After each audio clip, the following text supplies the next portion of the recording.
Saya akan langsung ke Prof. Burhan. Prof. Burhan, tadi kita bahas ada faktor modal sosial yang bisa berpengaruh mengurangi elektabilitas dari Prabowo Gibran, ada juga faktor turning out tadi. Tapi kemudian di balik itu juga ada faktor Pak Joko Widodo yang sekarang sedang rame belusukan ke berbagai daerah membagikan bansos. Nah, ini juga akan tetap mempengaruhi, mempertahankan elektabilitas. Bagaimana bacaannya dari Prof. Burhan? Silakan. Ya, saya setuju dengan Bung Hendri ya. Sebenarnya pasangan 02 ini punya segala modal untuk menang lebih dari 50%. Tetapi faktanya kan baru belakangan naik ya sekitar 48%. Itu pun setelah 2 bulan stagnan di angka 45 atau 46%. Bayangkan dari sisi partai kan, partai pendukungnya total kekuatannya 44% tuh. Belum lagi dukungan total dari Presiden Jokowi yang approval ratingnya menurut lembaga survei Indonesia mencapai 83%. Data saya sih 79%. 79 ya. Jadi sebenarnya untuk dapat 48,5% itu tidak mengagetkan menurut saya ya. Bahkan dengan segala kekuatan kok tidak mencapai 50% minimal secara absolut kan begitu. Nah, pertanyaannya mengapa kan begitu. Nah, tentu ada banyak faktor. Salah satunya lawannya kan tidak mudah kan. Mas Anies dan Mas Ganjar figur yang kuat. Jadi sebenarnya perbandingan dengan 2 pilpres sebelumnya kurang apple to apple karena saat itu cuma ada 2 paslon. Sekarang 3 paslon dan kita tahu ya paslon lawan dari 02 ini bukan figur yang mudah. Dan itu yang pertama. Yang kedua, ada faktor yang tadi disebut bansos ya. Dari temuan kita sebenarnya faktor ini tidak secara langsung mempengaruhi elektabilitas. Jadi faktor kontekstualnya adalah approval rating Presiden Jokowi. Kalau approval rating naik, biasanya punya efek sekarang didominasi oleh paslon 02. Sebelumnya dibagi 02 dan 03. Sekarang sudah dimonopoli itu. Siapa yang puas, data kami crystal clear itu menunjukkan lari ke Pak Prabowo dan Gibran. Jadi meskipun Pak Jokowi dengan Mas Ganjar ada banyak kesamaan dari sisi kesamaan partai, kesamaan wilayah, kesamaan karakter, tapi ternyata bagi pemilih darah lebih kental daripada air karena Gibran adalah putra Presiden Jokowi. Dan ini yang kemudian membuat migrasi pemilih Pak Jokowi secara besar-besaran, terutama sejak Gibran didaftarkan sebagai cawapres Pak Prabowo. Jadi kontekstual factor ini yang dari temuan kita, kenapa orang puas? Jawaban top of mind-nya adalah karena menerima bansos. Nah, jadi itu jawaban spontan tuh dari pemilih. Dan ketika mereka puas terhadap Pak Jokowi, itu efeknya mengalir ke 002. Kebetulan inflasi bulan-bulan ini cuma 2,6% tuh data BPS dan BI. Jadi inflasi rendah, diguyur bansos, akhirnya masyarakat puas. Dan mereka melihat figur 02 yang dianggap melanjutkan kepemimpinan Pak Jokowi yang mereka happy. Nah itu ya. Nah bagaimana dengan debat? Nah tadi saya setuju dengan Bung Ege. Kita perlu sabar menunggu. Kalau logikanya kan seharusnya setelah menonton debat cawapres, kemudian efek yang sama akan merugikan buat 02 kan. Tapi lagi-lagi kita perlu tunggu. Karena terus terang kemarin waktu debat kemarin ya, itu bisa saja kalau itu dieksploitasi oleh tim lain, itu malah menimbulkan kesan yang negatif buat Mas Gibran. Jadi data kita waktu setelah debat capres itu, tingkat kedisukaan terhadap Mas Anies itu turun jauh banget. Dari 63% ke 54% di survei tatap muka. Nah, kenapa mereka menjadi kurang suka? Dugaan saya mungkin karena Mas Anies dianggap terlalu ofensif. Nah, pertanyaannya nih, kemarin Mas Gibran dianggap ofensif atau tidak? Apalagi dengan gesture dan gimmick yang oleh sebagian orang dianggap merendahkan. Nah, kalau misalnya itu iya jawabannya, tentu bisa membuat ya impian meraih menang dalam satu putaran harus ditunda. Oke, sekarang saya ingin menuju ke Bang Effendi Ghazali. Ini tampaknya semua sudah mendukung banget. Modal sosialnya ada, kemudian juga bansos di situ ada. Yang puas dengan Pak Jokowi akan memilih 02. Tapi ada kegiatan ketika debat yang kita lihat ada komunikasi yang gayanya cukup ofensif nggak? Bang Ege ngelihatnya ini dampaknya akan luar biasa tidak? Karena ini kan tinggal, kalau tidak salah tinggal sekitar 3 minggu lagi menuju pencoblosan suara. Sebetulnya hampir sama ya, saya sama Burhan kalau komunikasi di TV One juga kalau kita diskusi kita prediksi bahwa dua debat ini lepas dari yang nonton misalnya sedikit, Pusat Psikologi Politik UI bilang yang akan mungkin berubah itu hampir sama dengan Kompas ya, Litbang Kompas itu sekitar 10%. Tapi Anda bayangkan nggak dalam deretan angka-angka begitu tuh 48, sekian, 45, 10% itu kalau terbagi ke 3, dia besar sekali pengaruhnya. Nah, tadi sudah ada 2 logika itu. Kalau logika sama, over attacking akibatnya menguntungkan pihak yang diserang. Over attacking ditambah dengan dalam tanda petik ada gimmick yang agak kurang elok itu, bagaimana? Nanti kita lihat bersama-sama. Walaupun bisa saja.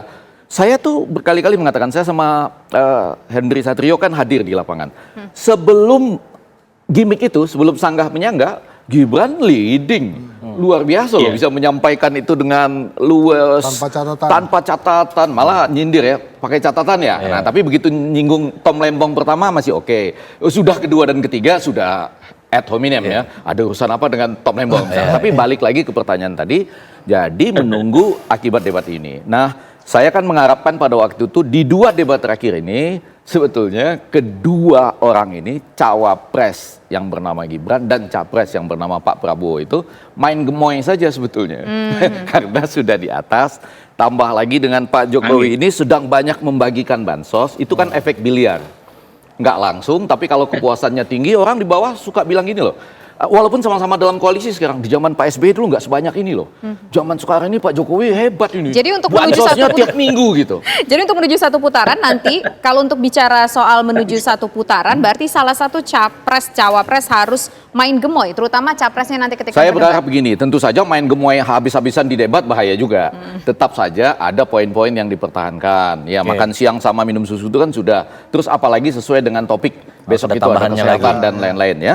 Nah itu dipertahankan, mudah-mudahan tidak ada lagi bisa terpancing. Terutama kan kalau Anies dan Caimin sudah menjanjikan etika itu akan terus dipersoalkan gitu. Nah jadi walaupun itu pengaruhnya cuma katakanlah 10% dibagi 3, tapi ke 48,8 kalau Anda yakin satu putaran itu menentukan. Nah lebih daripada itu turning out.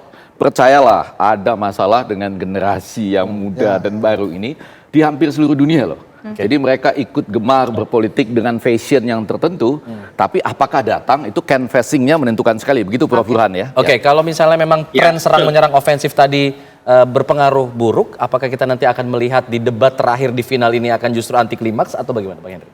Gini, sebetulnya saya mau ajak tidak di debatnya, tapi after debatnya. Karena kalau kita lihat viralnya di media sosial misalnya dan pemberitaan media massa, banyak juga yang memberitakan tentang after debat. Jadi artinya pada saat press conference misalnya ya, viral tentang Pak Prabowo mengatakan Mas Gibran memahami ekonomi misalnya.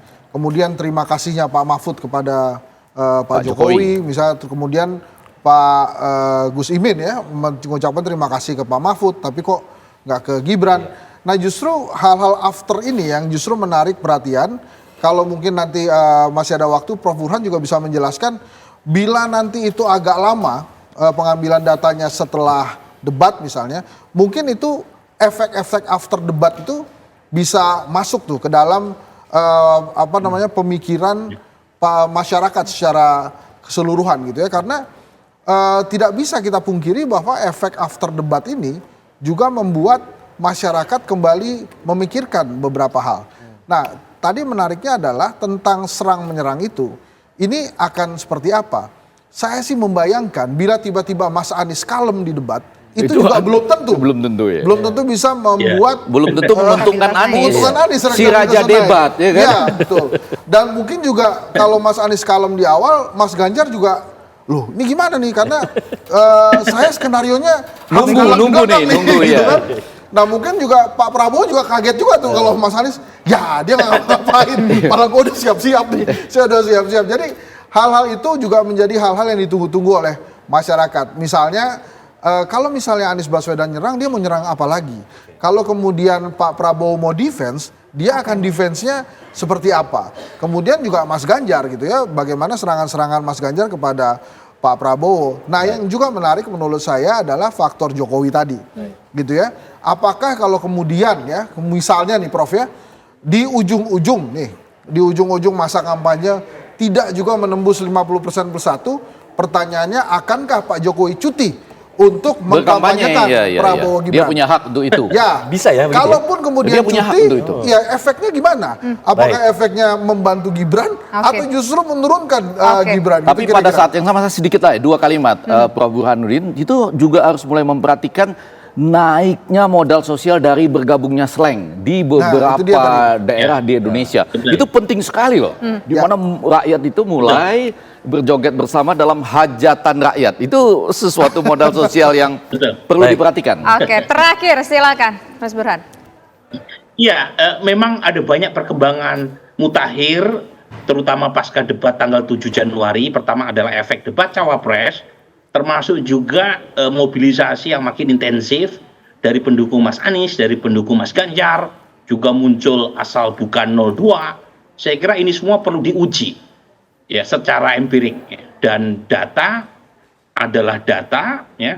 Kita seringkali lupa bahwa data seringkali berbeda dengan apa yang kita ekspektasikan, tetapi setidaknya bisa membantu buat ketiga paslon untuk meraih tujuan masing-masing.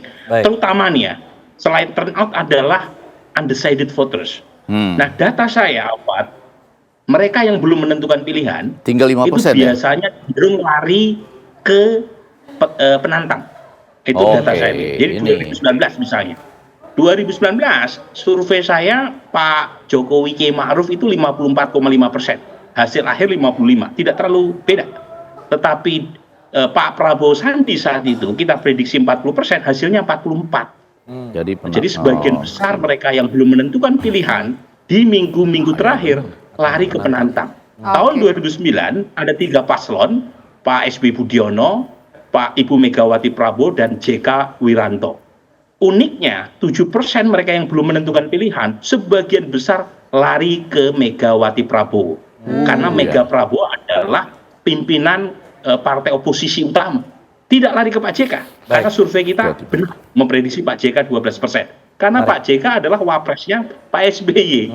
Jadi kalau misalnya pola ini berulang, ini kemungkinan 5,9% cenderung lari ke Mas Anies. Ketimbang ke 02 atau 03. Karena 02 dan 03 itu di mata publik adalah petahana kurang juga. lebih sama, kurang lebih Jadi sama. lagi-lagi ini perlu kita cek ya ke depan. Jadi paling aman kita menjawab 1 atau 2 putaran itu di sekitar 7 Februari. Oke, baik, kita tunggu saja nih. Mudah-mudahan nanti kelihatan di 7 Februari satu putaran atau 2 putaran. Terima kasih Bapak-bapak, sayang sekali waktu kita sangat terbatas. Terima kasih Prof Burhan, terima kasih Prof Ege, terima kasih juga Bang Hensat sudah bergabung bersama kami. Selamat petang semuanya.